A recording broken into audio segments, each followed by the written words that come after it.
느지막한 이 나이에 저의 이야기를 들려드리고자 용기 내어 봅니다. 저는 예순을 바라보고 있는 두 아들의 엄마입니다. 지금 생각해보면 어려서부터 부유한 집안에서 나고 자란 탓에 어려서는 몰랐던 세상 풍파를 모두 겪으며 뒤늦게 철이 늦게 들었어요. 젊을 적 이야기지만 제 결혼을 축복해준 이는 없었어요. 제 집안에 비해 너무도 기우는 남자를 사랑했기 때문이죠. 제 남편은 참으로 가진 것이 없었어요. 그렇기에 제 집안에서는 반대가 무척 심했답니다. 하지만 어린 나이에 제 마음보다 중요한 게 뭐 있겠어요? 사랑이 전부라 여긴 저는 집안을 등지면서까지 남편을 택했어요.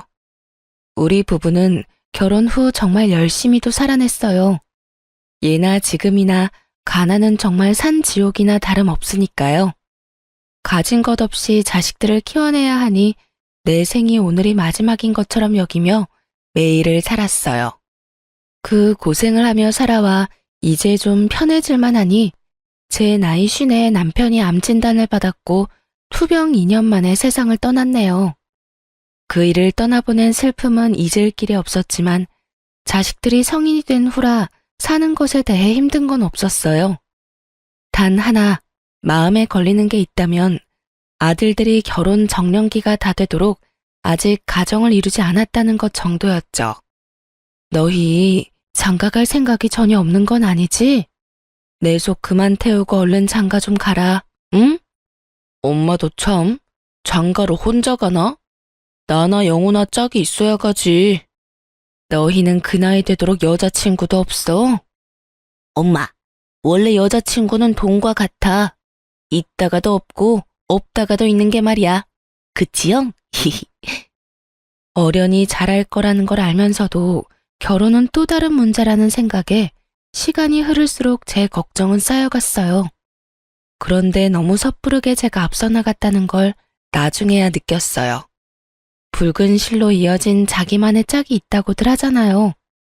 정말 그렇기라도 한 건지 아들 둘 다 비슷한 시기에 좋은 짝을 만나 속전속결로 장가를 가더군요. 그 후로는 세상의 근심이 모두 사라졌어요. 말로 다 표현 못했지만 장가도 못 가고 노총각으로 늙을까봐 내가 얼마나 걱정했는지 몰라. 그런데 단번에 며느리가 둘이나 생기다니 너무 기뻐서 아직도 믿기지 않아. 이제 동서랑 제가 있으니 기쁘게만 지내세요. 적적하시다 느끼시지 않도록 저희가 자주 찾아뵐게요. 고맙다. 이렇게 예쁜 딸이 둘이나 생겨 너무 든든하고 행복하구나. 딸이라고 생각해 주시니 너무 감사해요. 형님이랑 제가 어머님 사랑 듬뿍 받는 걸 보고 아주버님과 신랑이 질투하는 건 아닌가 몰라요.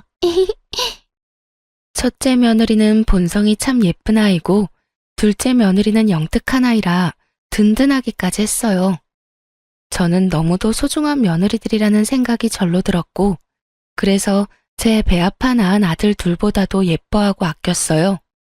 이런 제 마음을 오롯이 느꼈는지 첫째 며느리는 안부 연락과 왕래를 통해 제 마음에 대한 감사를 표현했고 둘째 며느리는 선물과 용돈과 같은 것들을 전함으로 표현했어요.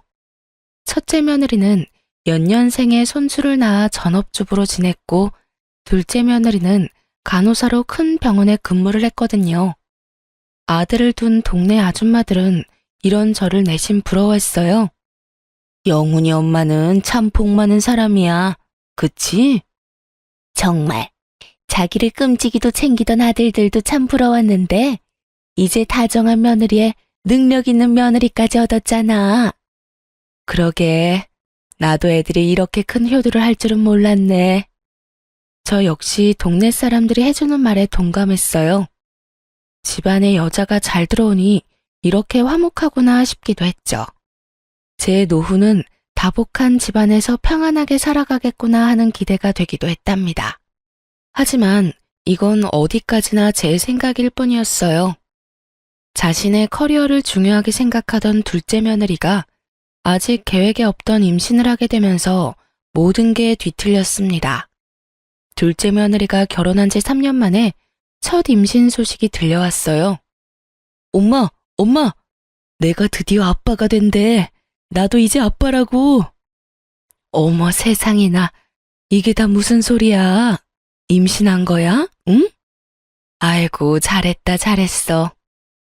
둘째 아들이 30이 훌쩍 넘었던 때라 임신 소식이 제겐 얼마나 벅찼는지 모릅니다. 둘째 며느리도 어린 나이는 아니었던 터라 건강관리에 집중하며 최대한 조심하길 바랬어요.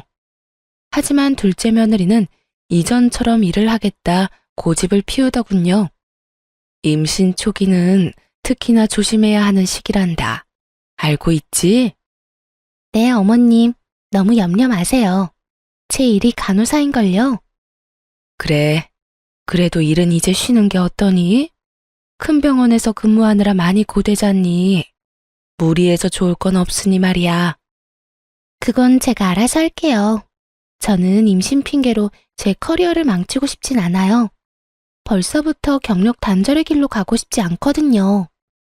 정 그렇다면 초기인 시기에만 잠깐이라도 휴식기를 가지는 걸 고려해보면 어떻겠니? 이 핑계 저 핑계를 대면서 빠지게 되면 저로 인해 피해볼 동료들은 어쩌고요. 복귀할 때 제게 얼마나 눈치를 주겠어요? 저 그런 거 정말 싫어요.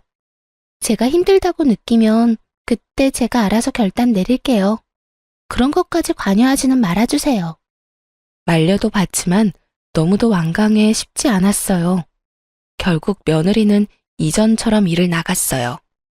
저는 그런 둘째 며느리와 아이가 걱정되어 집에서라도 편히 쉴 수 있도록 해줘야겠더라고요. 그래서 둘째 며느리 모르게 아들에게 당부했어요. 아들, 네가 세아가 힘들지 않도록 잘해야 한다. 밖에서 진을 빼고 오니까 되도록 네가 집안일에 신경 써. 내 둘째 며느리 고생시키지 말라 이 말이야. 알겠지? 엄마, 조금 서운하다. 나도 엄마 아들이거든. 아유, 내 귀한 아들인 걸 누가 몰라. 임신 초기엔 호르몬 변화 때문에 가만히만 있어도 힘들어. 그런데 일까지 한다고 하니 오죽하겠니?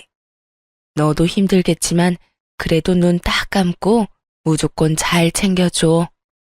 여자는 임신했을 때 기억이 평생 가는 거야. 알겠어.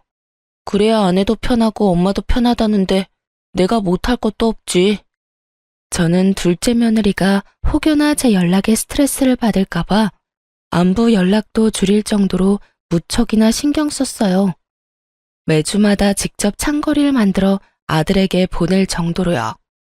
그런데 둘째 며느리가 임신 4개월 차에 막 접어들 무렵 억장이 무너지는 소식을 접하고 말았습니다. 바로 둘째 며느리의 유산 소식이었어요. 엄마, 아이가 유산됐대. 실은 엄마가 더 불안해할까봐 말은 안 했지만 저번 주에 복통이랑 피비침이 있어서 병원에 다녀왔었어. 그런데 결국엔 이렇게 되고 말았어요. 아이고, 아이고, 어쩜 좋아? 세아가는 좀 어때? 괜찮니? 다행히 씩씩하게 잘 있어. 일 쉬면서 며칠 몸 관리하기로 했으니까 걱정 마. 엄마가 많이 고대했는데 어쩌지? 지금 그게 뭐가 중요하니? 내 아들과 며느리가 얼마나 상심이 클까? 아휴, 가여운 것. 어쩜 좋니? 너무 안타까웠고 또 둘째 며느리가 힘들어할 걸 알기에 마음이 무거웠어요. 유산도 출산과 다를 것 없이 몸조리를 해야 한다고 하더라고요. 그래서 제가 직접 건강에 좋은 음식을 이틀에 걸쳐 준비했어요. 그렇게 양손 가득 챙겨 둘째네 집으로 찾아갔죠. 그런데 아무리 배를 눌러도 인기척이 들리지 않는 거예요. 저는 혹여 둘째 며느리가 상심이 커 우울감에 빠져있는 건 아닌가 하는 불안감이 엄습했어요. 그래서 아들에게 연락해 상황을 설명하고 도어락 번호를 넘겨받았죠. 급히 현관을 열고 들어갔는데 이 무슨 일인가요? 집에서 쉬고 있어야 할 둘째 며느리가 보이지 않는 겁니다. 놀란 마음에 둘째 며느리에게 연락했더니 정말 황당한 소리를 하더군요. 얘, 너 지금 어디니? 네? 저 병원 출근 중인데 왜 그러세요? 휴가 중에 출근은 무슨 출근이야? 아직 그렇게 무리하면 안 되는 건 모르니? 당장 집으로 돌아오렴, 어서. 집에만 있으니 답답해서 그냥 휴가 반납했어요. 어머님, 걱정 끼쳐 죄송해요. 저 이제 괜찮아요. 신경 쓰지 않으셔도 돼요. 저 다 회복됐어요. 그래도 잘 쉬어야 하는데. 네 걱정에 반찬 이것저것 싸왔으니 끼니라도 잘 챙기렴. 며느리는 너무 대수롭지 않아 보였어요. 그래서 처음에는 기분이 영 좋지 않더라고요. 그런데 대화를 곱씹어 보니 착잡한 마음에 집에서 쉬는 것도 마다하고 일을 하려고 하는 건 아닌가 하는 생각이 들어 더욱 걱정이 밀려왔어요. 그 뒤로 둘째 며느리가 무리해서 건강이라도 나빠질까봐 보약까지 지어서 보냈을 정도로 정성을 쏟았어요. 첫째 며느리까지 저를 도와 둘째 며느리를 챙겼고요. 그런데 딱 2달 후 둘째 아들이 씩씩거리며 집에 찾아와서 분노를 쏟아내는 게 아니겠어요? 간만에 왔는데 기분이 영 안 좋아 보이네? 무슨 안 좋은 일이 있어? 엄마, 나 아무래도 결혼을 잘못한 것 같아. 정말 화가 나 미치겠어. 너 설마 부부싸움하고 뛰쳐나온 거야? 으휴, 내가 못 살아. 워낙 둘째네가 둘 다 고집이 있는 편이라 저는 의견 충돌이 좀 있었나 보다 생각했어요. 부부싸움이라는 게 맞춰가기 위한 과정이라 생각하는 저는 둘째 며느리를 홀로 두고 뛰쳐나왔을 아들의 태도에 속이 터져서 한 소리를 했어요. 원래 부부싸움은 칼로 물베기라고들 한다지만 지금 네 태도는 예의가 없는 거야. 아무리 부부라도 지켜줘야 할 부분이 있는 거라고. 화가 조금 가라앉거든 돌아가서 대화로 잘 풀어봐. 아, 엄마. 지금 이 문제는 대화로 해결할 게 아니라니까. 대화로 해결 안 될 문제가 어디 있니? 부부 사이에는 먼저 사과하는 쪽이 이기는 거야. 그러니 너무 네 생각만 고집하지 말고 잘 조율을 해야지. 아들은 제 말에 깊은 한숨을 몰아쉬더니 자신이 집까지 뛰쳐나올 만큼 화가 난 이유에 대해 털어놓았어요. 저는 아들의 이야기를 듣고는 정말 큰 충격에 휩싸였습니다. 엄마, 2달 전에 아내가 유산했다고 했던 거 기억나지? 그때부터 지금껏 엄마가 엄청 챙겨주잖아. 그럼 그걸 어떻게 잊니? 지금 생각해도 가엾고 마음이 애잔한 걸. 유산 아니래. 유산이 아니라 자기 발목을 잡는 것 같아서 나한테 한마디 상의도 없이 애를 지운 거였대. 그러니까 엄마도 더는 내 아내 가엾게 여기지도 말고 챙겨주지도 마요. 이게 다 무슨 말이야? 유산이 아니라니. 애를 지웠다니. 아침에 잠결에 우연히 아내가 처제랑 통화하는 내용을 들었어. 그런데 애 지운 걸 나한테 무조건 비밀로 해야 한다고 당부하더라고. 그 말을 듣는데 심장이 벌렁거려서 잠이 다 깨더라. 사실 확인하고 왜 그랬냐고 물었더니 하는 말이 자기 일에 방해가 되는 존재라서 지웠대. 우리한테 이걸 말하면 노발대발을 할 게 뻔하니까 유산됐다 거짓말로 둘러댄 거고. 그뿐인 줄 알아? 우리 담당이가 자기랑 친하니까 부탁까지 해놨다더라. 나까지 제대로 속일 생각으로 유산됐다고 말해달라고 했대. 저는 아들의 말을 듣고는 둘째네 집에 쫓아갔어요. 이 사악한 것을 봐줄 수는 없겠더라고요. 도착하니 둘째 며느리가 예상했다는 듯 바로 문을 열어주더군요. 너, 내가 왜 여기까지 왔는지 다 알지? 감히 네가 우릴 기만해? 네 입으로 직접 떠들어봐. 어머님께서도 제가 일 욕심이 많다는 건 알고 계시잖아요. 제가 아이를 원하지 않았다는 것도 아실 거고요. 독단적이라는 게 잘못이었다는 거 알아요. 하지만 제가 미리 알렸다면 저를 말리셨을 거잖아요. 그래서 지금 네가 잘했다는 거냐? 네 의견이 가장 중요한 건 맞지만 이건 너만의 문제는 아니야. 그런데 어떻게 이 중대한 일을 멋대로 결정하고 행할 수 있어? 그것도 남편인 내 아들에게 숨기면서까지. 지금처럼 이러실 것 뻔한데 저라고 뭐 방법이 있어요? 유산이라고 둘러댄 제 마음은 편했겠냐고요. 저는 형님처럼 구질구질하게 살기는 싫어요, 어머님. 자식이 우선이라고 내 삶을 내려놓고 희생하는 건 바보 같은 짓이죠. 저는 제 자신이 그리고 제 일이 가장 먼저예요. 애를 유산했든 지웠든 제게도 큰 상처라는 걸 모르세요? 이날 저는 며느리에게 큰 실망을 했어요. 그리고 절대 있을 수 없는 일이라고 엄포를 놓았죠. 네가 상처를 받지 않았다는 말이 아니잖아. 내게는 나중에 내 아들을 통해 알릴 수 있다고 치자. 하지만 애 아빠와는 의논하고 신중하게 결정한 후 행동했어야지. 이번 일은 절대 용납할 수 없다는 걸 명심해. 네, 죄송해요. 저는 이날 이후로 둘째 며느리에게 손주는 바라지도 않았어요. 제 둘째 아들은 여전히 자녀를 원하는 마음이 있었지만 더는 둘째 며느리에게 2세 계획에 관한 이야기는 하지 않았고요. 그런데 그로부터 1년 후 둘째 며느리는 또 임신하게 되었어요. 저는 이 또한 청천벽력과도 같았어요. 또다시 새 생명을 내쳐버리면 어쩌나 하는 노파심까지 들었거든요. 그래서 처음 이 소식을 들었을 때 축하하기를 망설였어요. 첫째 며느리에게 전화해 어쩌면 좋냐며 불안함을 표현하기까지 할 정도였죠. 둘째 임신 소식 너도 들었니? 네, 어머님. 안 그래도 좀 전에 동서랑 통화했는걸요. 별 말은 없고? 나는 불안해서 아직 연락도 못하고 이러고 있지 않니? 아, 어머님께서 낙심이 크셨었죠. 이번은 다를 거예요.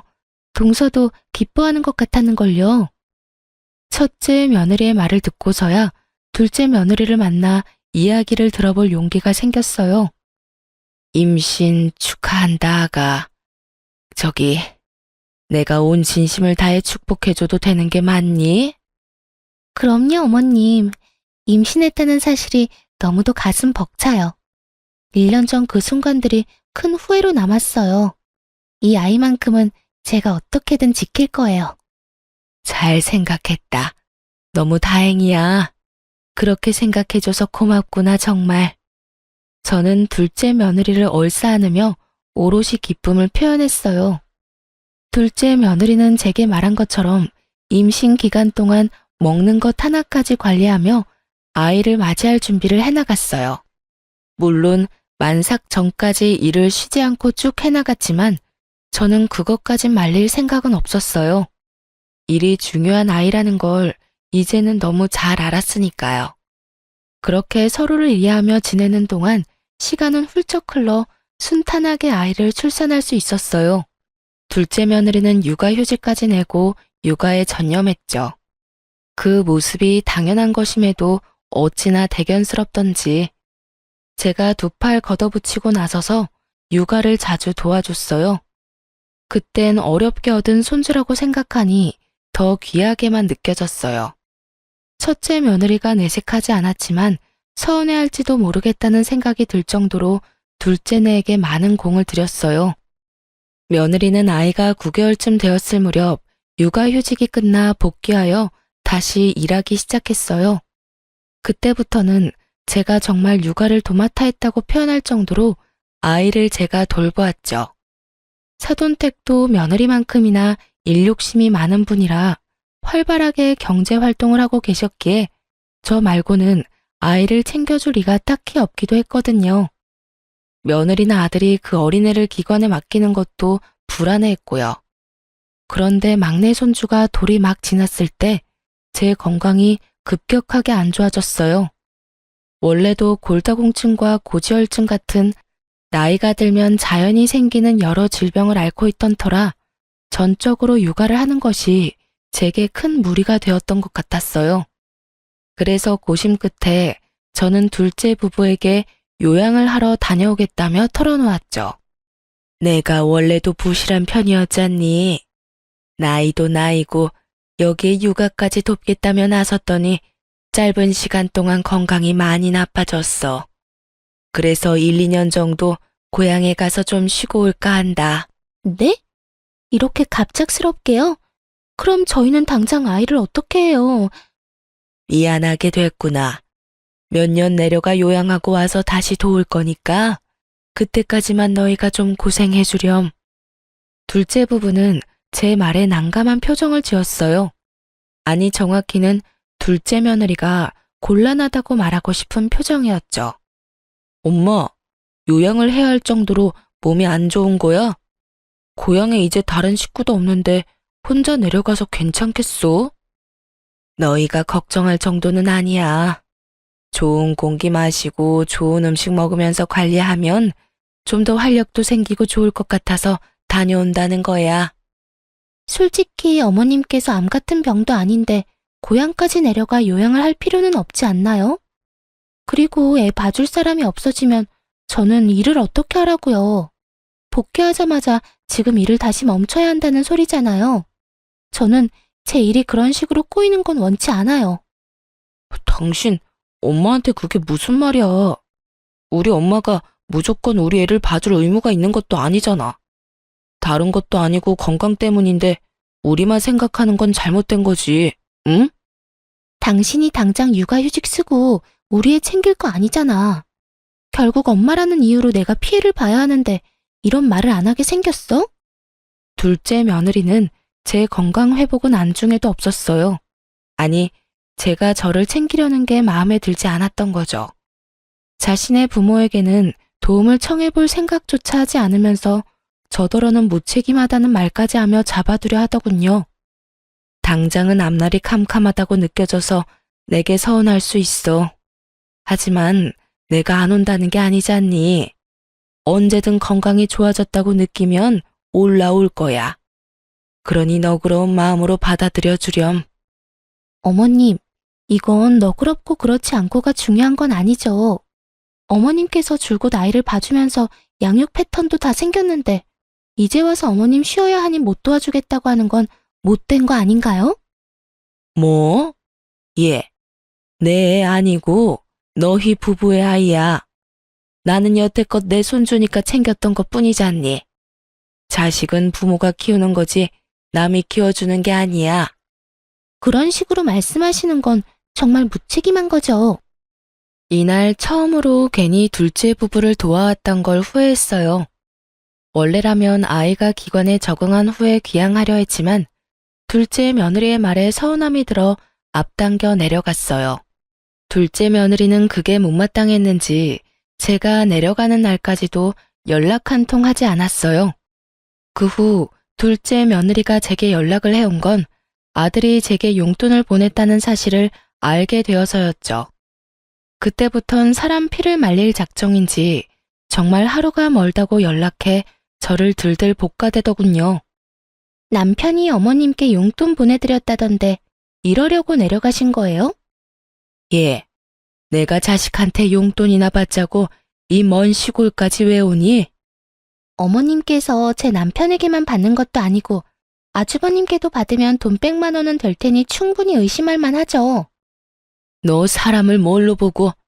그리고 자식이 부모에게 용돈 주는 게 뭐 이상해? 사람을 이렇게 몰아가면 못 써. 애 엄마가 마음을 곱게 먹어야지. 자식 돈이나 탐내는 부모라는 소리를 하는 둘째 며느리를 도통 이해할 수 없었어요. 거기다 제가 아무리 그런 뜻이 없다고 말해도 믿으려고 하지도 않았죠. 엊그제는 정말 아주버님께서도 용돈을 드렸다면서요? 어머님, 정말 해도 해도 너무하네요. 내가 자식한테 용돈 받는 것까지 네 눈치를 봐야 하니? 말 맞다나. 내가 네 돈을 받은 것도 아닌데 도대체 왜 이래? 돈도 없으면서 시골까지 내려가 자식 등골 빼먹는 부모라니. 이게 말이나 되나요? 제가 아니면 이런 말을 어머님께 누가 하는데요? 아무도 안 하니 저라도 하는 거죠. 예, 난 이 시험이야. 못 배운 애도 아니면서 말 가려 할 줄 모르니? 너 지금 네 애 안 봐준다고 이런 식으로 시위하는 거야? 이 봐요. 목소리 힘 좋은 것 좀 보라고요. 아픈 건 핑계고 자식 돈으로 놀고 먹으려는 속셈 맞잖아요. 그런 게 아니라면 이렇게 쌩쌩하면서 용돈을 왜 받으세요? 진짜 어머님 같은 분을 믿고 의지했다니 참 마음이 그렇네요. 저는 둘째 며느리가 너무 괴롭혀대니 요양은커녕 스트레스로 골병이 더 들 것만 같았어요. 시골에서 홀로 지내는 부모가 염려되어 딱 한 번 첫째와 둘째 아들이 용돈을 주었고 그걸 거절할 틈이 없어 고맙게 받았는데 그게 이리도 며느리에게 모욕을 들을 만큼 잘못인가요? 저는 너무 속상한 마음에 첫째 아들에게 연락해 하소연을 했어요. 아들, 네가 보내준 용돈 받았다가 내가 요양이 아니라 골병이 들게 생겼어. 왜? 내가 용돈을 잘못 보냈나? 나 때문에 은행까지 가는 괜한 걸음 하신 거야? 차라리 그런 거라면 낫지. 둘째 며느리가 용돈 좀 받았다고 얼마나 닭다린지. 내가 정신이 나갈 지경이라니까. 네 동생한테는 이 이야기는 하지 말고 앞으로 용돈 보내지 마렴. 둘째한테도 용돈 그만 보내라고만 전해라. 원래도 입이 무겁고 의지가 됐던 첫째기에 연락해서 털어놓고 나니 마음이 조금은 나아졌어요. 하지만 그것도 잠시뿐이었죠. 둘째 며느리의 연락을 받고는 또다시 기분은 착 가라앉았어요. 이제 쉴 만큼 쉬시지 않았어요? 멀쩡한 몸뚱이 그만 놀리고 다시 올라오셔서 원래처럼 저희 도와주셔야 하는 것 아니에요? 너 정말 애가 왜 이리 못됐니? 네가 날 꾀병 부린다고 여기는 것까진 구구절절 설명할 생각이 없으니 넘어간다 치지만 정도껏 해야 할 것 아니야. 아, 방금 꾀병이라고 인정하신 거죠? 내가 이럴 줄 알았어. 자식들한테 돈 받고 싶어 구실 만들었던 게 맞네. 자식한테 용돈이 받고 싶거든 보탬이 되셔야 하는 것 아니에요? 이렇게 뻔뻔한 방법으로 용돈을 갈구하는 건 죄예요, 죄. 저는 보탬이 되라는 말에 열이 확 뻗쳤어요. 당돌한 아이라는 걸 알았지만 이렇게 못된 생각을 가졌을 거라곤 꿈에도 몰랐네요. 네, 시간이 꽤 흘러 제가 간과했던 거죠. 자기 일에 방해가 된다고 자신의 아이까지 말없이 지우내라는 걸요. 저는 며느리에게 이만했으면 그만하라고 경고했어요. 하지만 둘째 며느리는 멈추지 않았죠. 하루빨리 올라와서 절 돕는 게 좋으실 거예요. 자꾸 이런 식으로 저 힘들게 만들면 애만 두고 확 가출해버릴 줄 아세요? 뭐야? 그게 애엄마가 할 소리니? 너 정말 정도가 없는 애구나. 엄마라고 다 고분고분 희생할 필요는 없잖아요. 엄마 없는 애로 키우고 싶은 게 아니라면 어머님도 그 얕은 수작 그만 부리시고 올라오세요. 혹시 알아요? 그러면 제가 용돈이라도 좀 더 쥐어줄지. 장작 한 달을 꼬박 둘째 며느리에게 시달렸고 결국 아이까지 거론하며 저를 협박했어요.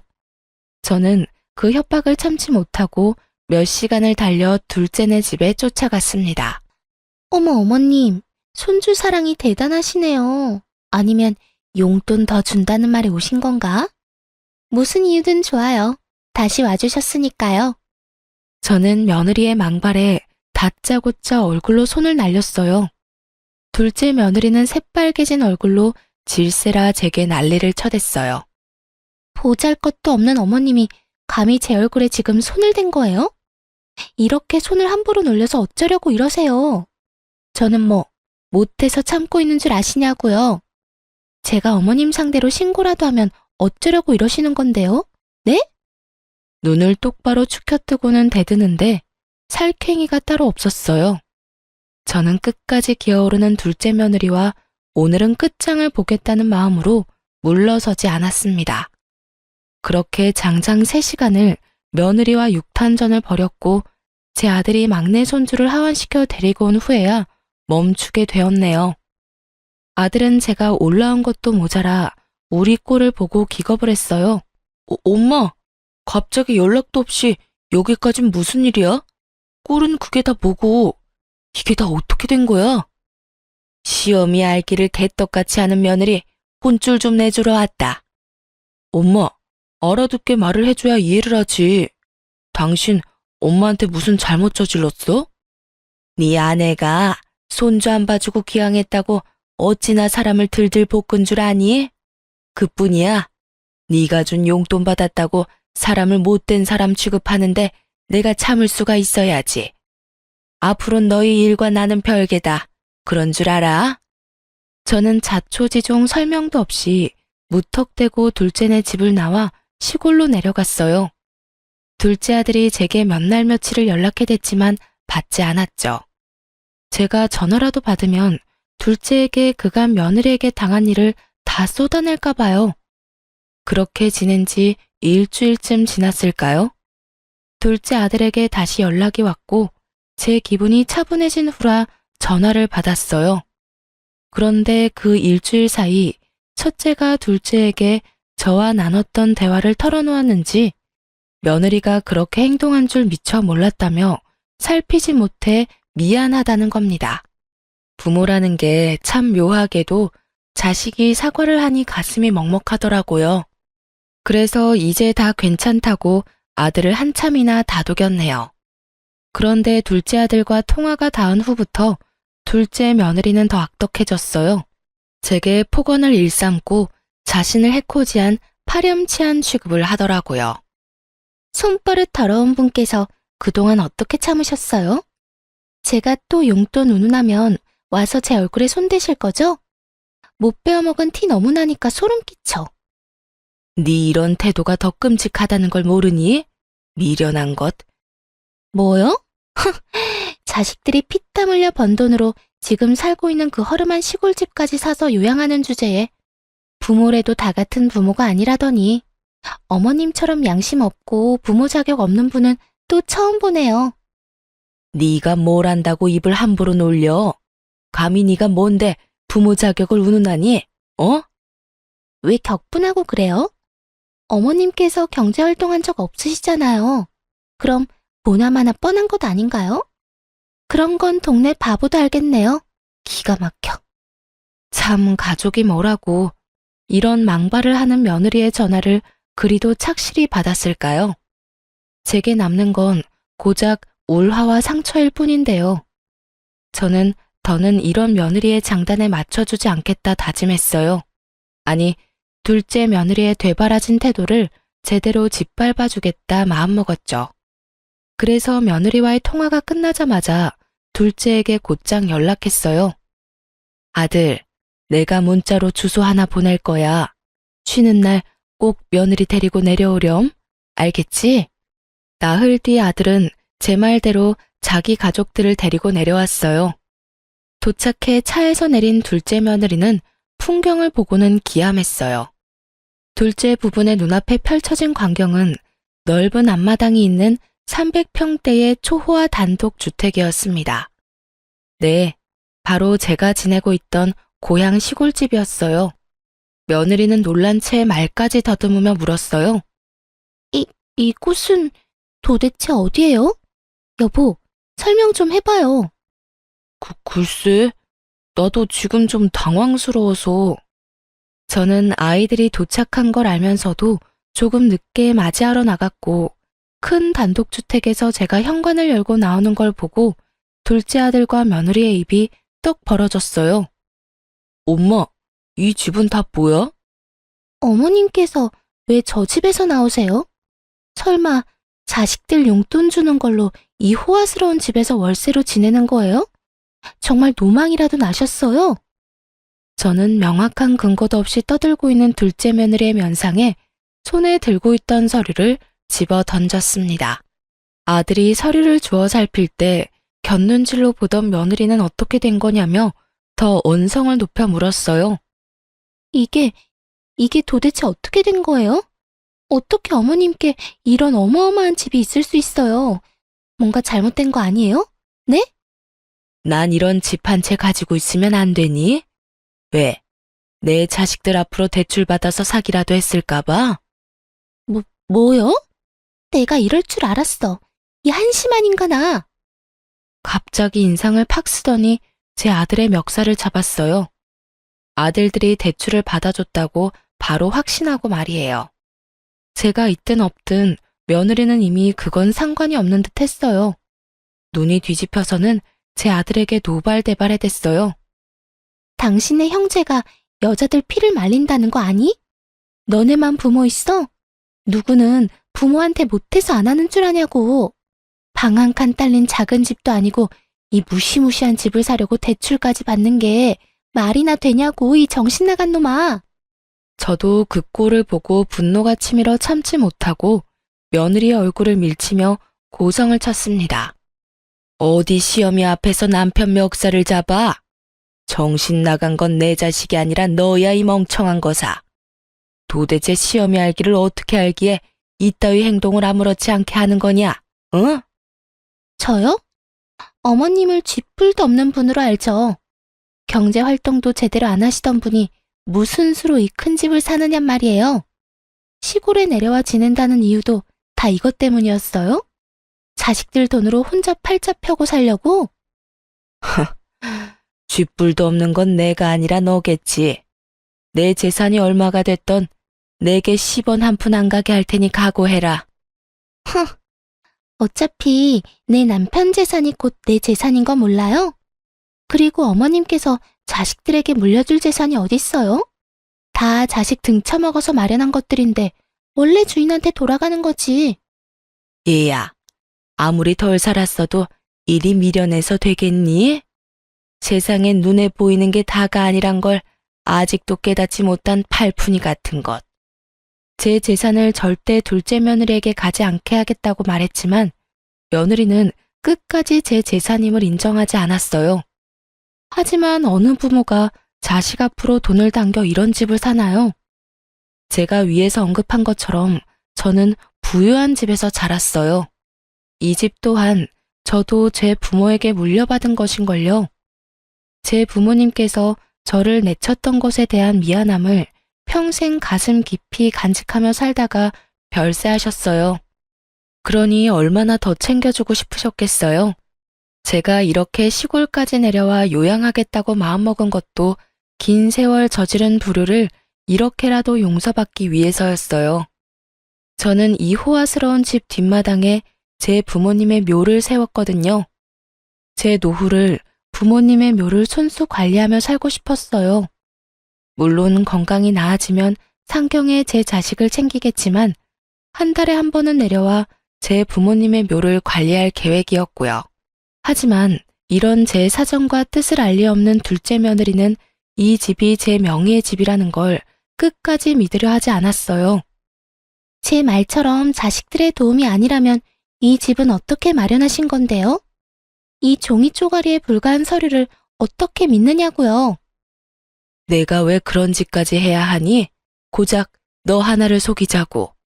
어머님 자존심을 지키기 위해서겠죠. 그래서 돈 내고 대여해놓고 자기 집인 것처럼 하는 거잖아요. 서류까지 위조해가면서 이런 일 벌인 거 죄예요, 죄. 당신 정말 엄마한테 무슨 말을 하는 거야? 우리 엄마 그런 못된 분 아니야. 그만해. 너 참 재미있는 상상까지 하는구나. 무슨 근거로 위조라고 표현하는지 나는 모르겠구나. 끝까지 자존심 부리겠다 이거죠? 좋아요. 어머님 사기죄로 고소당할 준비나 하세요. 이런 무서운 일까지 저지르고 좋게 넘어갈 줄 아셨어요? 올라오라고 말할 때 얌전히 와서 손주 양육이나 하면서 지냈으면 좋았잖아요. 양육하기 싫어 수작 부리다 콩밥까지 먹게 생겼으니 어떡해요? 말하는 꼴이 아주 되바라져서는 신고해 볼 테면 해봐 어디. 네가 바라는 대로 되는지 한번 보자꾸나. 엄마까지 왜 이래? 며느리가 이렇게 끝까지 큰 소리를 칠 수 있었던 이유는 아마도 아들도 이 집에 대한 존재를 몰랐기 때문이겠죠. 며느리는 이날 돌아가서 정말 저를 신고했습니다. 물론 이 일로 제가 스트레스를 많이 받기도 했지만 결과적으로는 제 땅이라는 것만 제대로 증명된 채 며느리가 바라던 모습은 안타깝게도 전혀 없이 흐지부지 끝이 났죠. 그런데 이 일을 계기로 둘째 며느리가 저를 대하는 태도가 바뀌었어요. 어머님, 제가 큰 실례를 범했었죠. 저 지금 정말 많이 반성하고 있어요. 앞으로는 어머님 말씀만 믿으며 지낼게요. 얘가 왜 이래? 원래 하던 대로 하렴. 이미 네 본 모습을 다 알았는데 이런다고 뭐가 바뀌니? 아이, 어머님, 말씀을 왜 그렇게 하세요? 제 본 모습이라니요. 그땐 제가 미쳤었던 거예요. 일과 육아에 치이다 보니 정신이 어떻게 됐던 것 같아요.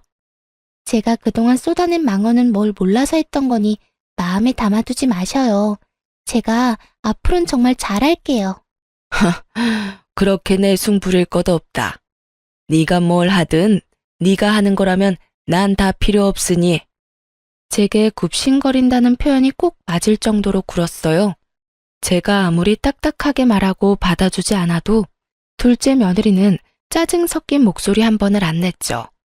뿐만 아니라 제 요양까지 돕겠다며 말하는데 기가 찼습니다. 어머님, 이참에 제가 요양을 도와드릴까요? 제가 간호사니까 어머님께도 큰 도움이 되지 않겠어요? 어머님 마음만 풀리신다면 제가 지금 하는 일도 그만두고 당장 어머님 계신 곳으로 내려갈게요. 진심이에요. 너 정말 네가 날 챙긴다는 핑계로 내려와 있으면 내 아들과 손주는 어떻게 지내라는 거니? 제가 아이를 데리고 내려가야죠. 아이도 할머니와 함께 지내는 걸 좋아할 거예요. 어머님도 우리 애 보면서 지내면 활력이 생기지 않겠어요? 아, 물론 어머님께 애를 보라는 건 아니에요. 그럼 지금 나 하나 때문에 내 아들과 손주를 떼놓겠다. 이 말이니? 너 정말 생각이 있는 애니 없는 애니?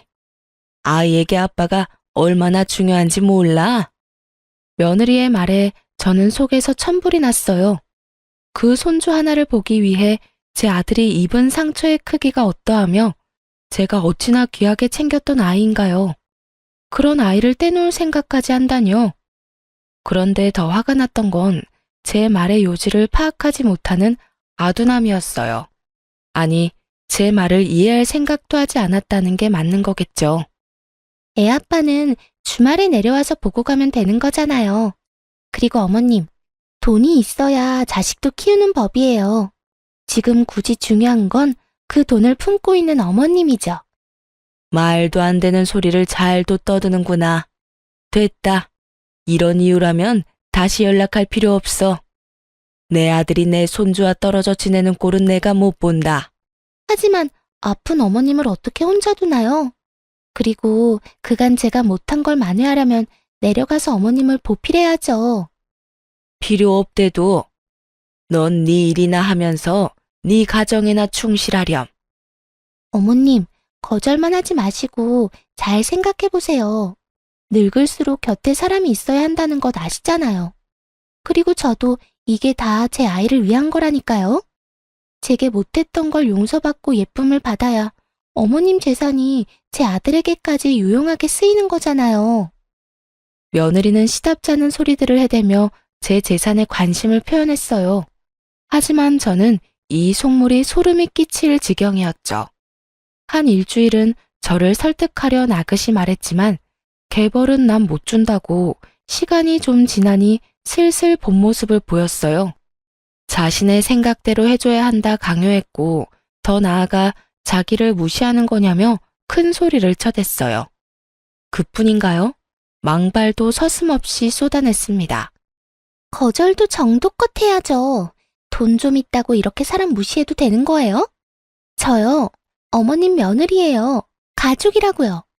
제가 일까지 포기한다고 했으면 좀 속는 셈 치고 넘어가 줄 순 없나요?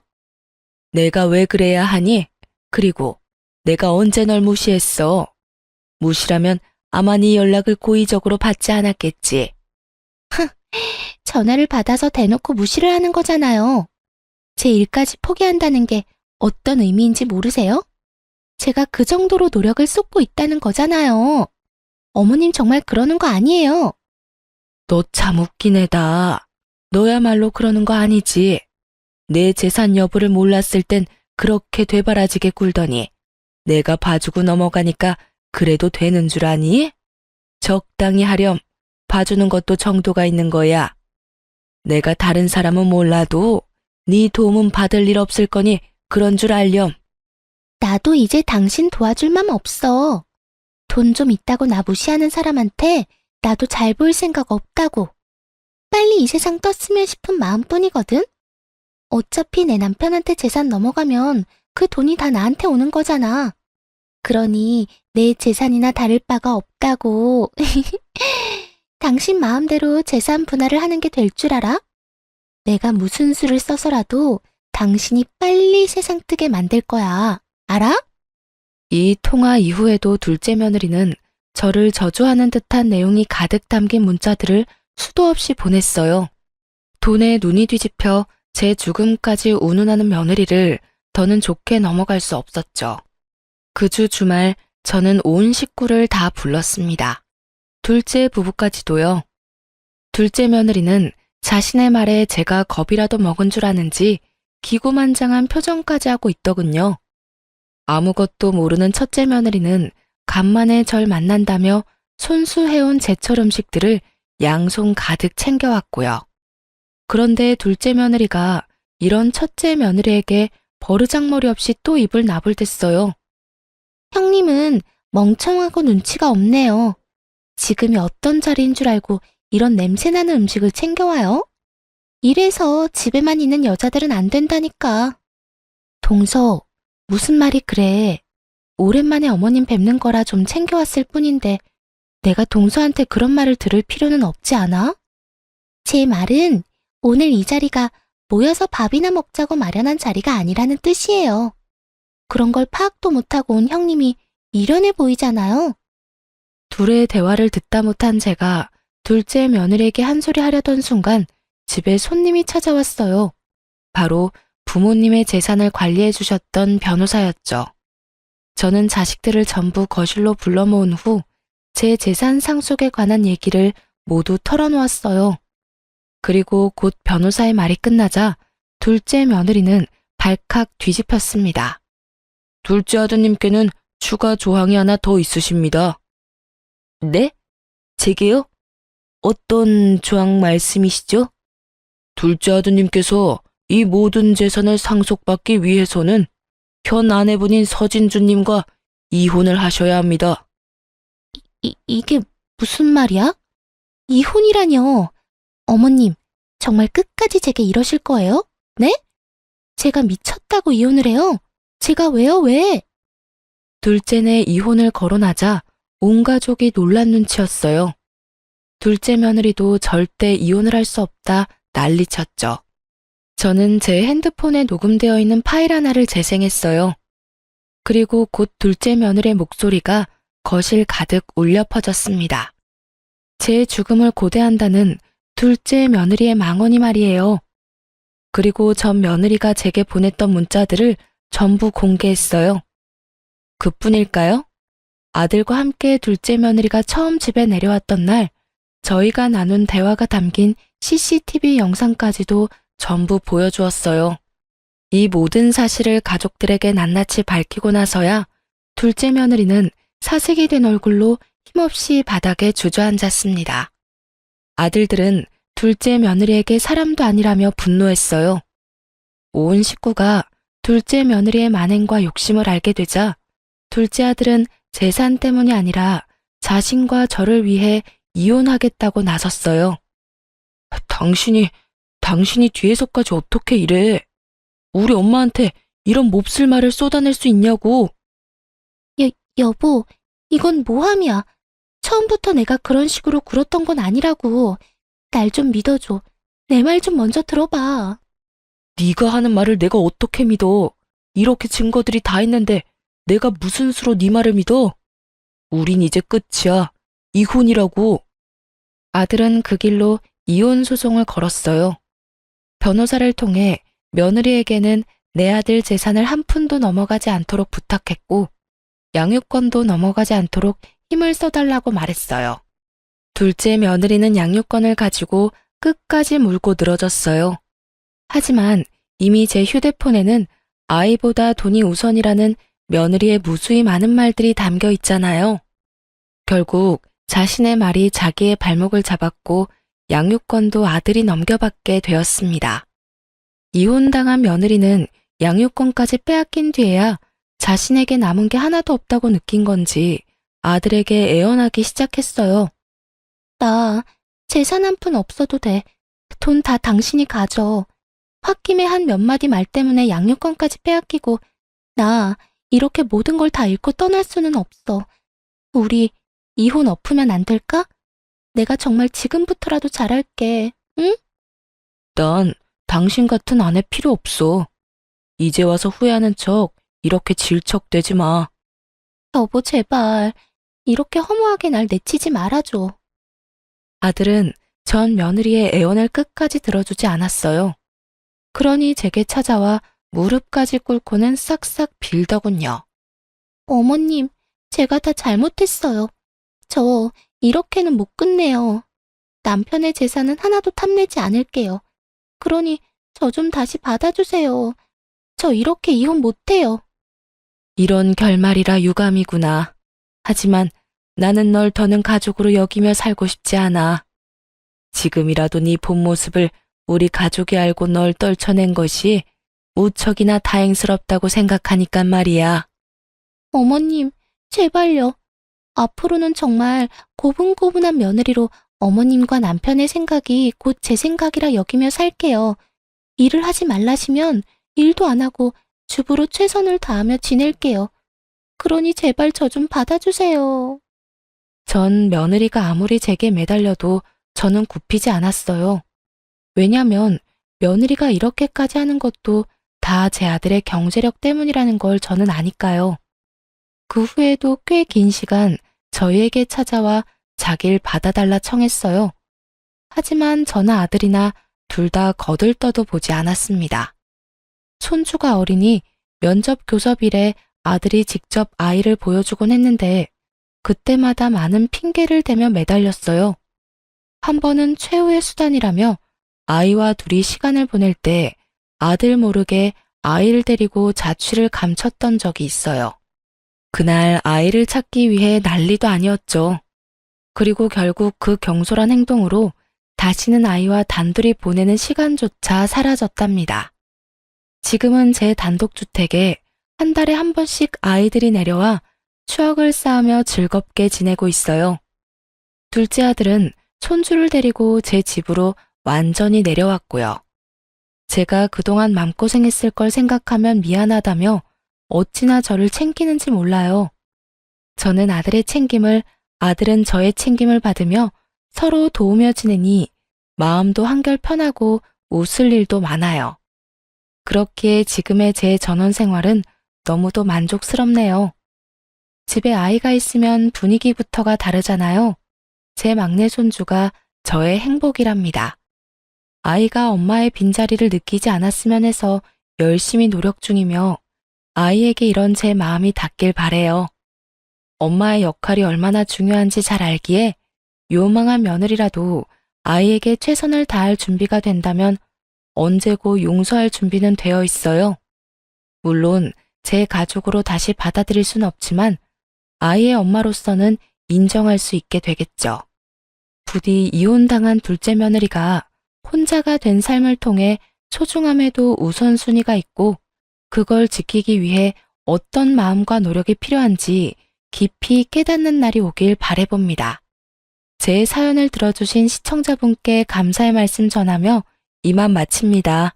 감사합니다.